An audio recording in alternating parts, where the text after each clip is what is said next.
Hello बच्चों।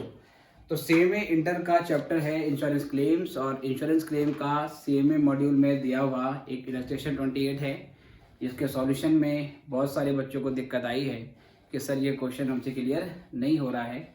और बहुत सारे बच्चों ने बताया कि सर कर तो लेते हैं, बुक में जो उसका सॉल्यूशन दिया है वो देख तो लेते हैं, बट फिर भी समझ में नहीं आता है। तो ये क्वेश्चन है बेटा, इसको हम सॉल्व करते हैं। और क्वेश्चन ये एकदम ठीक है। कई बार कुछ बेसिकली टीचर्स भी ऐसे बोल देते हैं कि इसका आंसर गलत है, मतलब उनका आंसर बुक के आंसर से मैच नहीं होता है, तो वो कह देते हैं कि बेटा ये क्वेश्चन गलत है, मैंने जो आपको कराया है वो बिल्कुल ठीक है ना। तो ऐसा नहीं है, बुक का आंसर जो है वो बिल्कुल ठीक है और उसको हम यहाँ पे सॉल्व करने वाले हैं। हमारा क्वेश्चन को सॉल्व करने का तरीका थोड़ा सा जैसा बुक में दिया है वैसे थोड़ा उसके अगर हम देखेंगे थोड़ा डिफरेंट होगा, लेकिन मैं जिस तरीके से कराऊंगा आपको पूरा क्वेश्चन क्लियर होगा। तो करते हैं सीएमए मॉड्यूल का चैप्टर इंश्योरेंस क्लेम और इसका एग्जांपल नंबर 28। तो क्वेश्चन में क्या बोलता है बेटा, mister x godown was destroyed by fire on 1/6/2013। 1 जून 2013 को मिस्टर एक्स के गोदाम में आग लगी है और 60,000 रुपये का स्टॉक उन्होंने इंश्योर्ड करवा रखा था। इसका मतलब जो इंश्योरेंस कवर था उसकी अमाउंट थी 60,000। क्वेश्चन में कहता है कि हमें पिछले साल के एंड की बैलेंस शीट दी है, उसमें कुछ डेटा दे रखा है। लाइबिलिटी साइड में बताता है कि हमारे जो क्रेडिटर्स हैं बेटा उसकी वैल्यू है 20,000, स्टॉक हमारा 36,000 है, जिसमें 2,000 रुपये का स्टॉक वो है जो एजेंट के पास पड़ा हुआ है। ठीक है, पिछले साल के एंड में हमारे पास 36,000 का क्या था बेटा, बेसिकली स्टॉक था, जिसमें 2,000 का स्टॉक वो था जो एजेंट के पास पड़ा हुआ है। इसका क्या फ़र्क पड़ेगा आगे बात करेंगे। डेटर्स हमारे पास 70,000 है और करंट ईयर में साल शुरू होने से लेकर आग लगने से पहले कुछ ट्रांजेक्शन्स हुई हैं, उसके बारे में डेटा आपको दिया है। डेटर से कैश रिसीव हुआ है 3,40,000 का, बेड डेट राइट ऑफ करे हैं 3,500 रुपये के, हमने क्रेडिटर्स को 2,20,000 की पेमेंट करी है, डिस्काउंट रिसीव हुआ है 1,000 रुपीज़ का, और जिस दिन आग लगी उससे जस्ट एक दिन पहले हमारा डेटर्स का बैलेंस था 70,000 और जो क्रेडिटर्स है उसका बैलेंस है 30,000। नीचे कुछ एडिशनल इन्फॉर्मेशन दे रखी है कि 31/5/2013 को included in amount owing from the agent from sales. 31/5/2013 को जो हमारे डेटर्स हैं उसमें डेटर्स में कुछ अमाउंट वो इंक्लूड है जो हमें एजेंट से लेनी है। अब ये एजेंट कौन है सर? तो एजेंट एक ऐसा पर्सन होगा जिसको हम कंसाइनमेंट पे गुड्स भेजते होंगे, है ना, और वो हमारे बिहाफ पर सेल करता होगा। जब वो हमारे बिहाफ पे सेल करता होगा तो फ्री में तो काम उसे करना नहीं है, तो वो क्या करता होगा बेटा, हमारा जो सामान बेचता होगा उसमें कमीशन काटता होगा, और कमीशन काटने के बाद कुछ खर्चे उसके होते होंगे, वो खर्चे जो हैं उसके अमाउंट भी वो काटता होगा, और बाकी पैसे फिर वो हमें भेजता होगा। जैसे कि नॉर्मली आप किस में पढ़ते हो, कंसाइनमेंट के चैप्टर में पढ़ते हो। तो डेटर्स में इंक्लूड है वो अमाउंट जो हमने किससे लेनी है, एजेंट से लेनी है। 4,000 रुपये की उसने सेल करी थी, उस एजेंट ने 4,000 की सेल करी थी, जिसपे 10% उसका बनता है कमीशन, मतलब कि 400 रुपये का, और 100 रुपये उसके एक्सपेंस बनते हैं। तो 4,000 में से अगर हम उसका 10% कमीशन माइनस करते हैं 400, और 100 रुपये के एक्सपेंस माइनस करते हैं तो 3,500 की अमाउंट आती है। और ये 3,500 की अमाउंट हमारे क्लोजिंग डेटर में इंक्लूड है, ऐसा क्वेश्चन हमसे कहता है। आगे क्वेश्चन में कहता है सर कि जो एजेंट है उसके पास कुछ स्टॉक अभी ऑलरेडी पड़ा हुआ है। एजेंट का जो क्लोजिंग स्टॉक है गुड्स का वो 3,600 रुपये का है और ये सेलिंग प्राइस का है।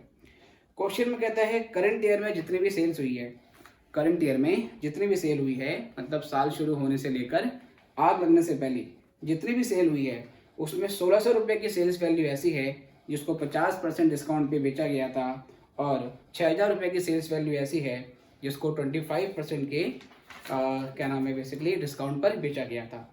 तो 1,600 रुपये की सेल को 50% के डिस्काउंट पे बेचा गया है, मतलब नॉर्मल सेलिंग प्राइस जो था उसके आधे रेट पे बेचा गया है, और 6,000 रुपये की सेल ऐसी है जिसको नॉर्मल सेलिंग प्राइस से 25% नीचे बेचा गया है। आगे क्वेश्चन में कहता है the normal markup is 50% on cost. हमारा जो नॉर्मल मार्कअप है कॉस्ट के ऊपर वो 50% है।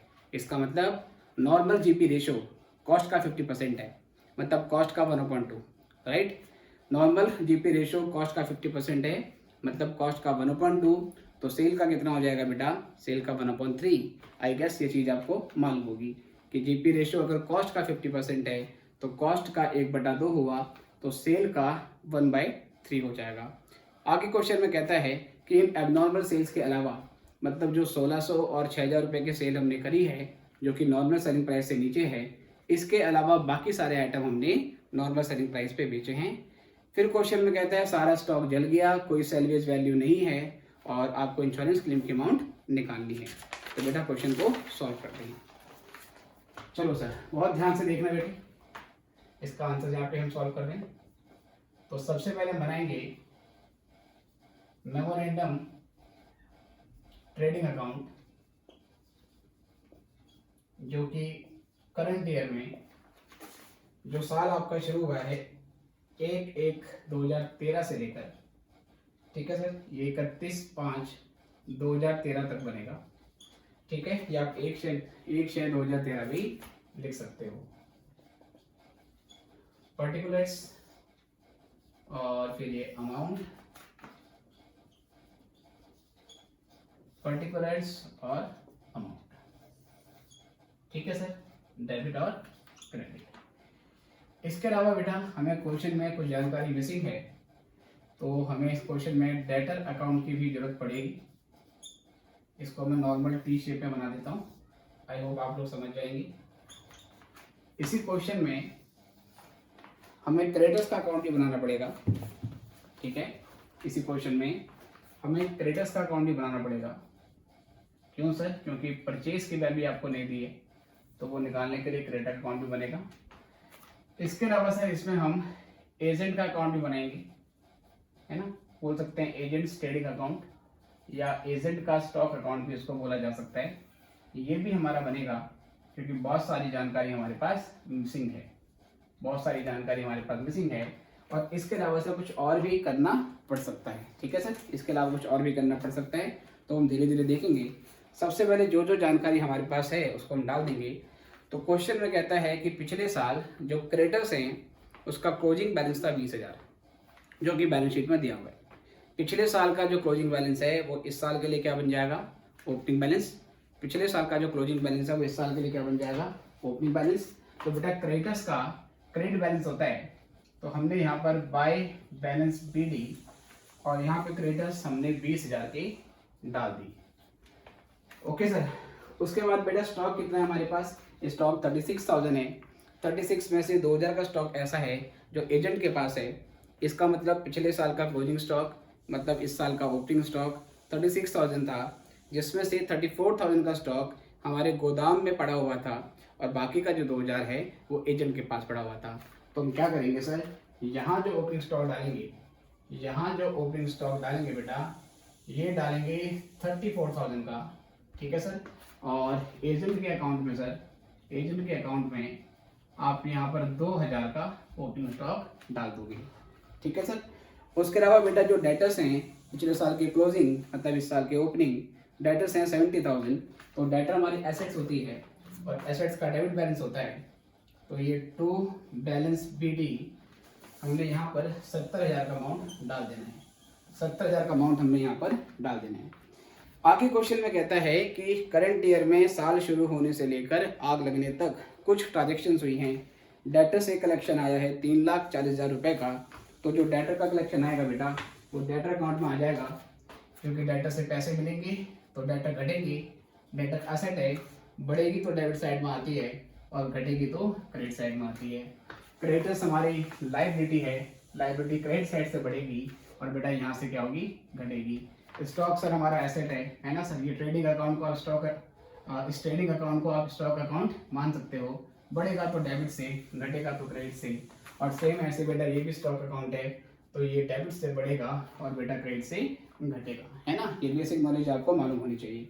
चलिए, तो हमें डेटर से कैश मिला है 3,40,000 का, तो बाय कैश अकाउंट हम 3,40,000 यहाँ पे डाल देंगे। इसके अलावा बेटा बेड डेप्ट है 3500 रुपये की, तो बाय बेड डेप्ट, बाय बेड डेप्ट और 3,500 का बेड डेप्ट आपको यहाँ पे डालना पड़ेगा। उसके अलावा cash paid to creditors, creditors को 2,20,000 की पेमेंट करी है, तो अगेन इससे हमारे क्रेडिटर्स घटेंगे।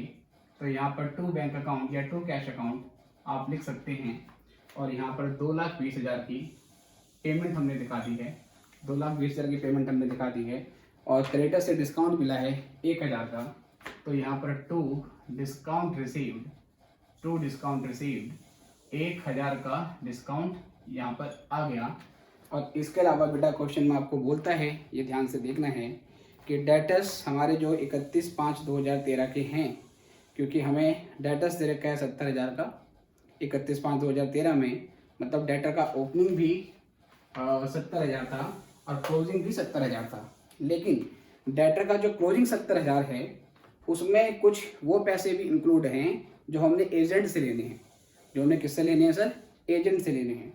तो debtors on 31/5/2013 included an amount owing from the agent from sales to date ₹4,000।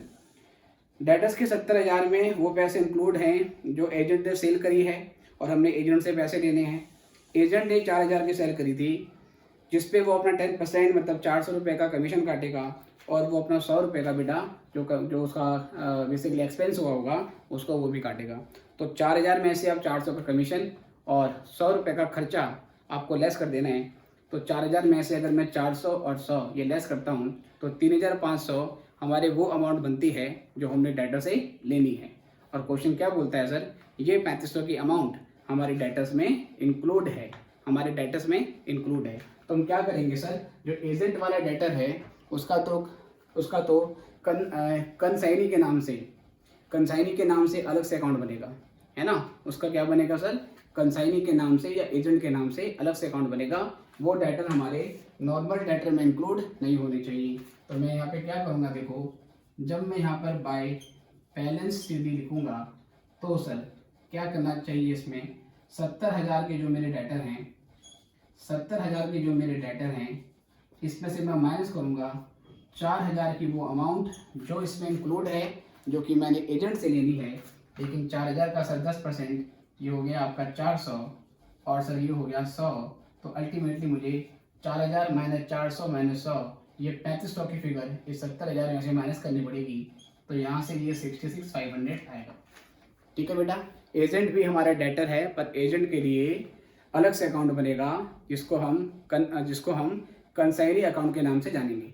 इसलिए सर वो डेटर हमें यहाँ पर नहीं लेना है, एजेंट वाले पैसे अलग रखेंगे और जो हमारे नॉर्मल कस्टमर हैं जिनसे हमने पैसा लेना है उनके लिए हमने यहाँ पर अकाउंट बना दिया। तो 70,000 में एजेंट वाले पैसे इंक्लूड थे, कितने सर? 3500 कैसे?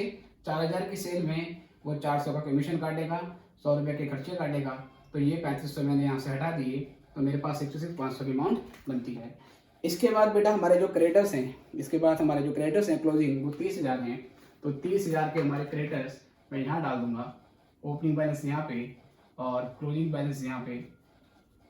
तो ये 30,000 आ गया सर हमारे पास। और इसके बाद हम यहाँ से डिफरेंस निकालेंगे, 2,20,000 और 30 250 और ये हो गया 251, है ना? ये हो गया 251 सर, 220 250 251 में से 20 माइनस करेंगे तो 2,31,000 की बैलेंसिंग फिगर आएगी।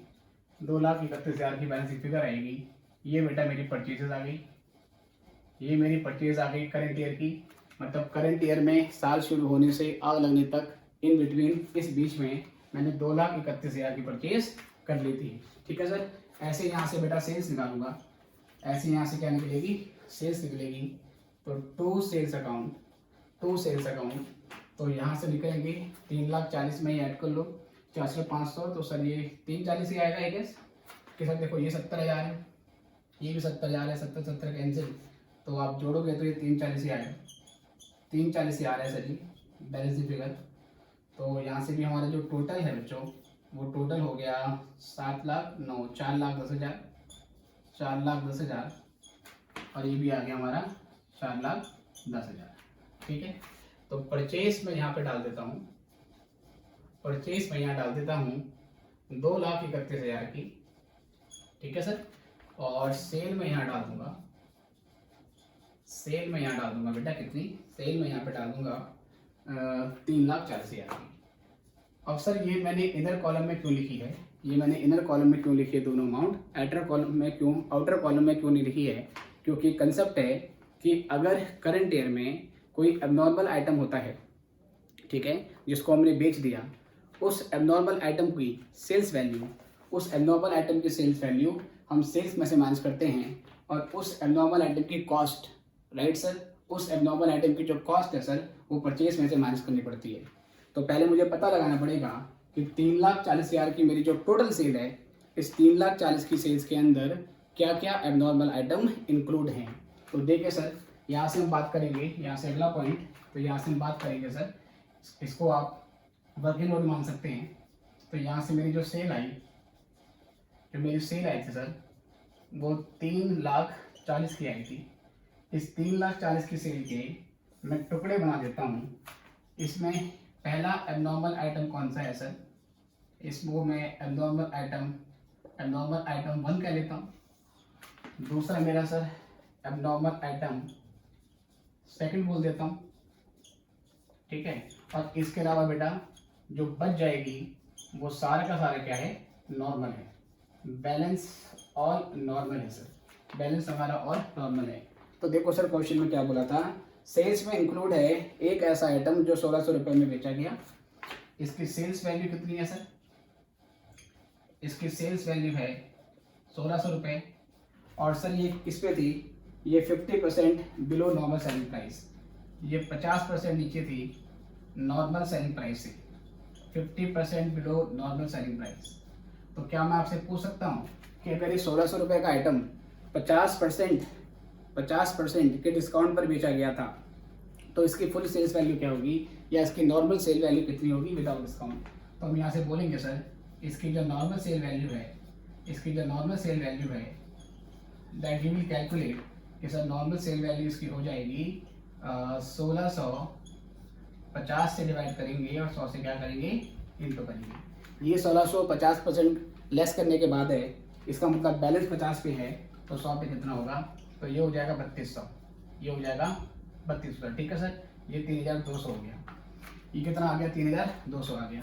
अब एक चीज़ समझो सर, एक चीज़ ध्यान से समझो, हमें क्वेश्चन में ग्रॉस प्रॉफिट के लिए बोला हुआ है कि ग्रॉस प्रॉफिट है 50% ऑन कॉस्ट, ग्रॉस प्रॉफिट है 50% ऑन कॉस्ट। तो इसका मतलब है 1/2 है कॉस्ट का, 1/2 है कॉस्ट का। तो बेटा 1/3 क्या होगा, 1/3 होगा सेल का, बोलो आया ना। अगर ग्रॉस प्रॉफिट कॉस्ट का 1/2 है, तो सेल का क्या होगा सर, सेल का 1/3 होगा।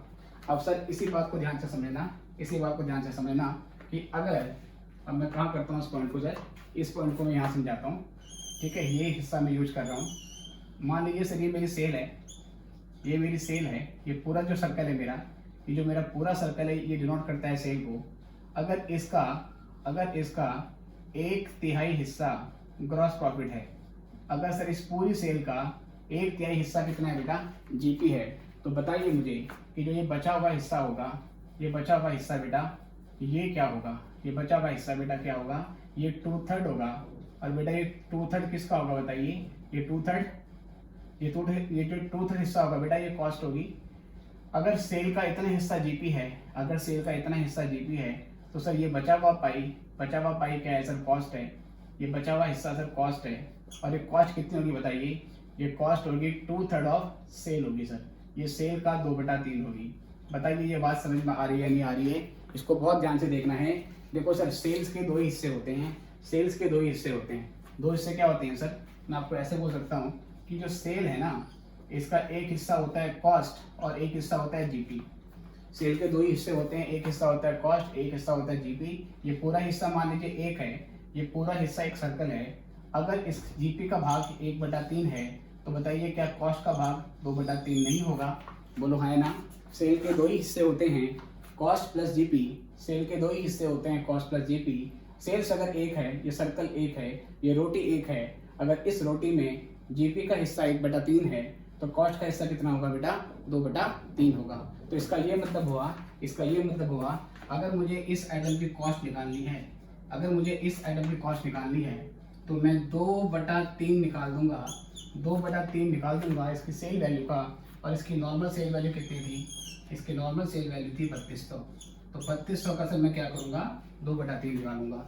तो देखिए कॉन्सेप्ट क्या है, पहले 1600 को नॉर्मल सेल वैल्यू पे लाना है, ठीक है, क्योंकि जो मार्कअप है, जो जीपी रेशियो है, वो नॉर्मल सेल्स वैल्यू के आधार से तय किया गया है। जब तक मैं इस सेल को नॉर्मल सेल्स वैल्यू पे नहीं लाता हूँ, मैं ये जीपी इसके ऊपर नहीं लगा सकता। तो पहले एबनॉर्मल आइटम को नॉर्मल बनाया गया और जब वो नॉर्मल बन गया उसमें से उसकी कॉस्ट निकाल ली, तो 2/3 हिस्सा हो जाएगा कॉस्ट का।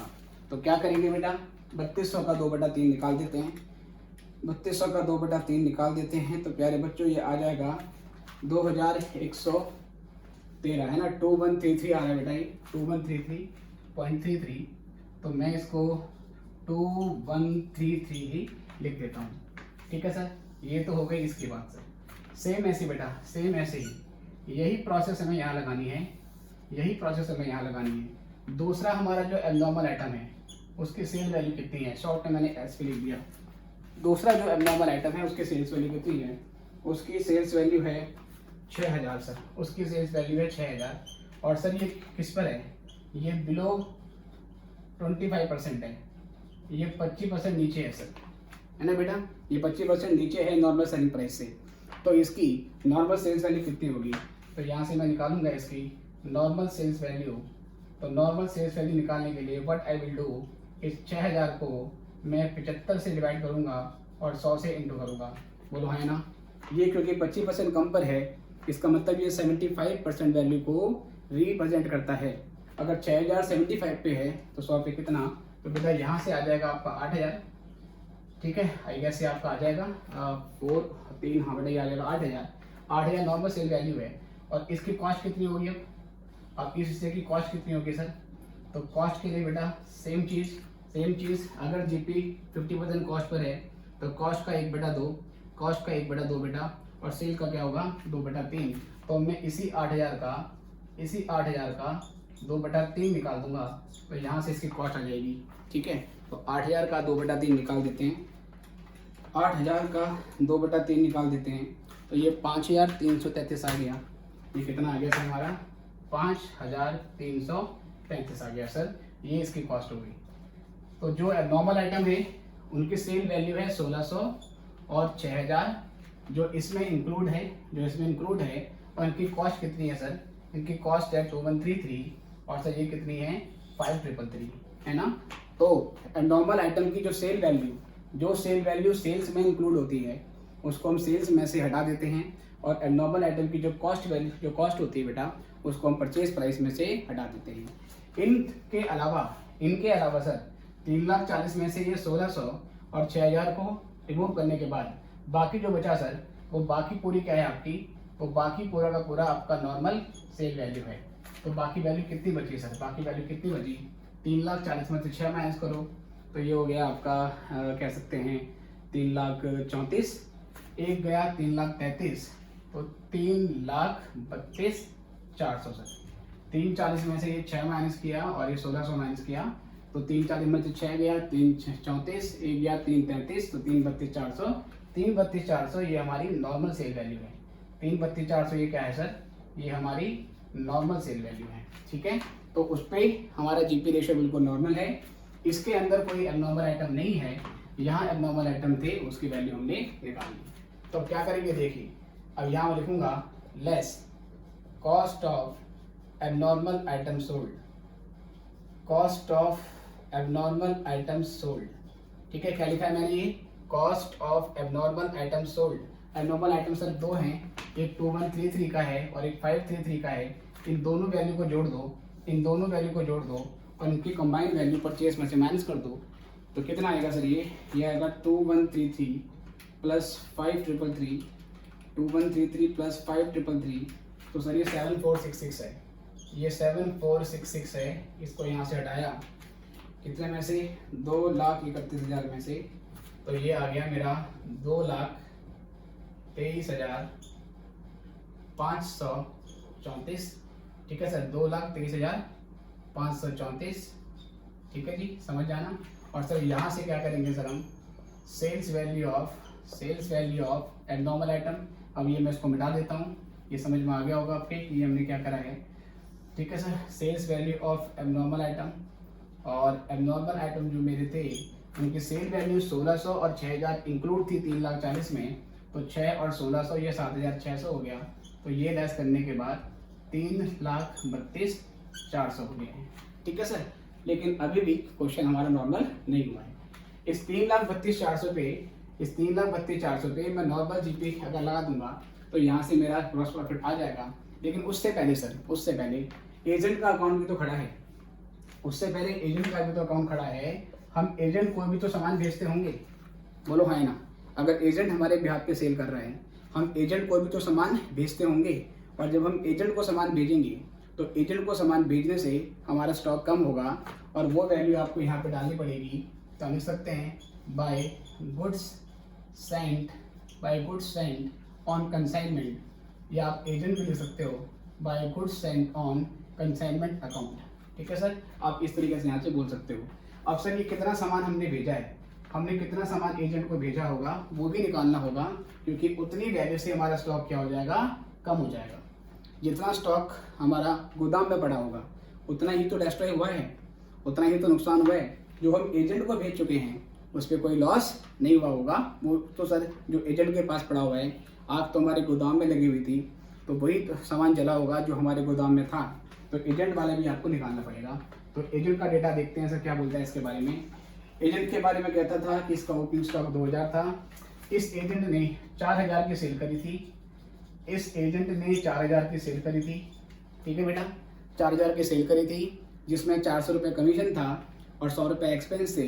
बट कमीशन और एक्सपेंस ये सर इनडायरेक्ट एक्सपेंसेस हैं, वो प्रॉफिट लॉस अकाउंट में डेबिट होंगे, वो प्रॉफिट लॉस अकाउंट में डेबिट होंगे। यहाँ उसके ट्रेडिंग अकाउंट में तो पूरी सेल्स वैल्यू आएगी सर, है ना, यहाँ तो पूरी सेल्स वैल्यू आएगी। तो यहाँ पर 4000 ही दिखाएंगे।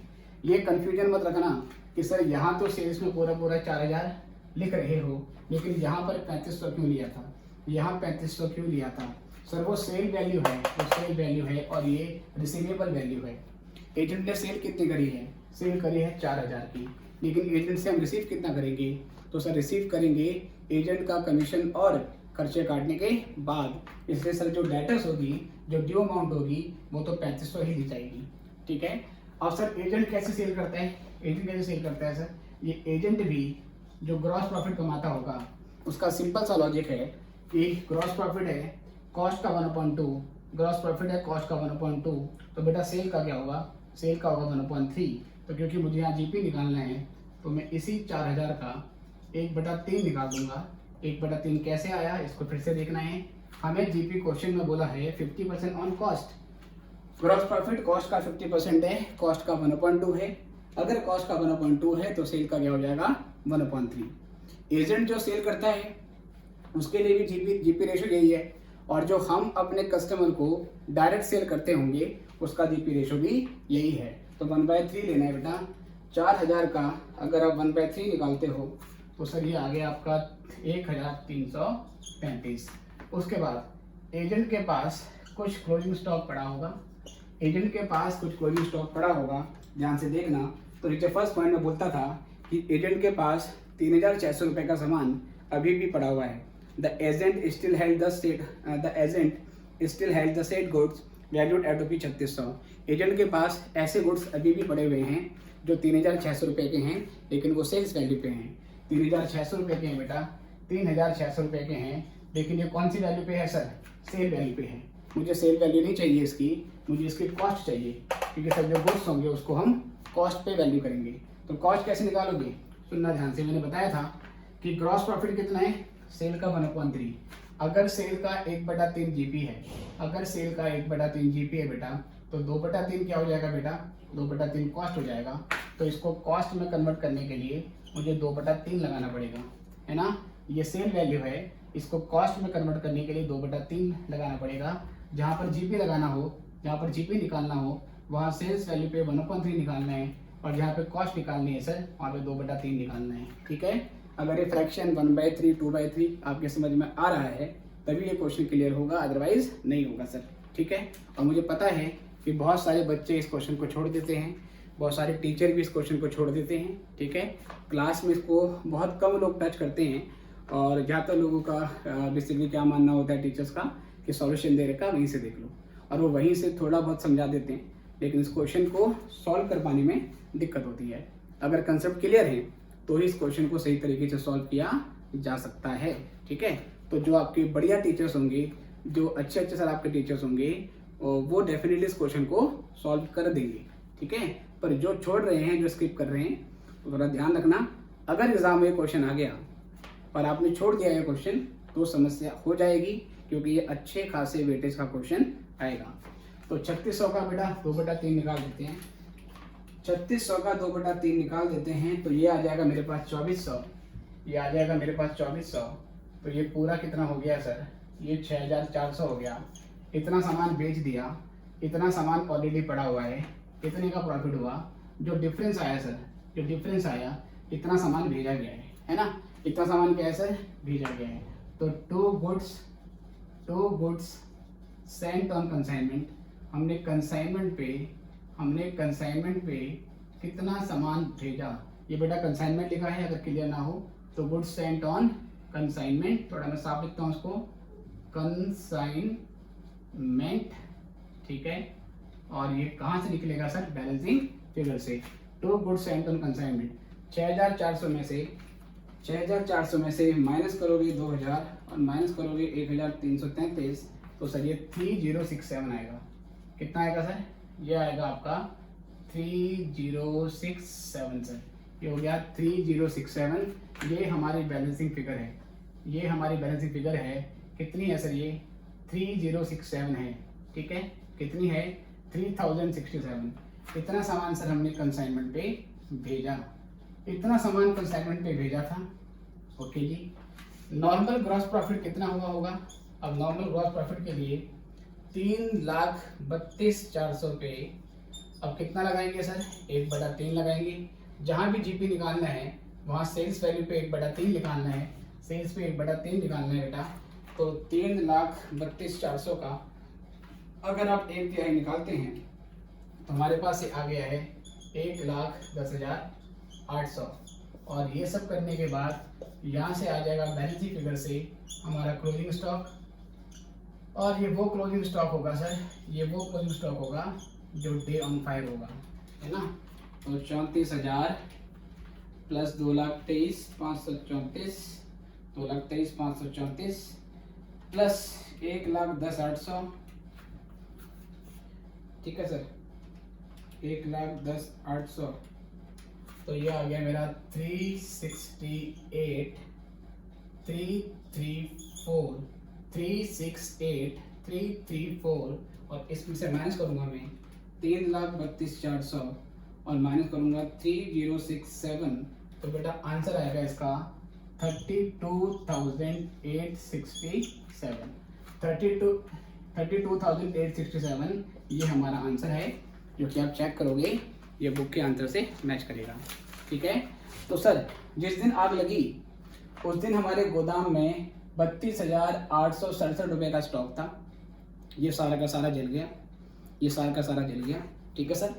तो हमारा जो ग्रॉस क्लेम है वो 32,867 हो जाएगा, इतना हमारा ग्रॉस क्लेम है, राइट सर। अब देखेंगे इंश्योरेंस कवर कितने का है। इस क्वेश्चन में इंश्योरेंस कवर 60,000 का है, इसका मतलब इंश्योरेंस कवर सफिशिएंट है। अगर इंश्योरेंस कवर सफिशिएंट है तो एवरेज क्लॉज एप्लीकेबल नहीं होगा, और इस सिचुएशन में जितना एक्चुअल का लॉस हुआ, जितना एक्चुअल स्टॉक का लॉस हुआ, उतना ही पूरा क्लेम मिल जाएगा। तो कह सकते हैं कि हमें जो नेट क्लेम मिलेगा वो 32,867 का मिल जाएगा, ठीक है सर। तो इसके बाद थोड़ा सा काम और आपने करना होता है। अगर आपने बाकी क्वेश्चन किए हैं तो वो काम आपको करना आता होगा। आप बताओगे closing stock on day of fire इतना है, स्टॉक सैलवेज 0 है, तो एक्चुअल लॉस भी यही है, ग्रॉस क्लेम यही हो गया। इंश्योरेंस कवर 60,000 है जो कि सफिशिएंट है, इसलिए ग्रॉस क्लेम ही नेट क्लेम है, तो इतना अमाउंट आपको मिल जाएगी, ठीक है। तो ये क्वेश्चन सर मैंने सोल्यूशन करा दिया है, बुक के आंसर से मैच भी हो गया है। इसको बिल्कुल अच्छे से लिखें और एग्ज़ाम में जब भी जाएं इंश्योरेंस क्लेम का ये क्वेश्चन जरूर रिवाइज करके जाएं, क्योंकि अगर ये क्वेश्चन में आ गया और आप इसको करके नहीं गए हो तो सर 10-11 नंबर का जो भी क्वेश्चन आएगा वो सारे नंबर आपके कूड़े में जा सकते हैं, या कह सकते हैं पूरे बेकार हो सकते हैं, ठीक है। तो अभी के लिए इतना ही, और फिर कभी मिलेंगे और किसी बढ़िया क्वेश्चन के साथ। Good bye.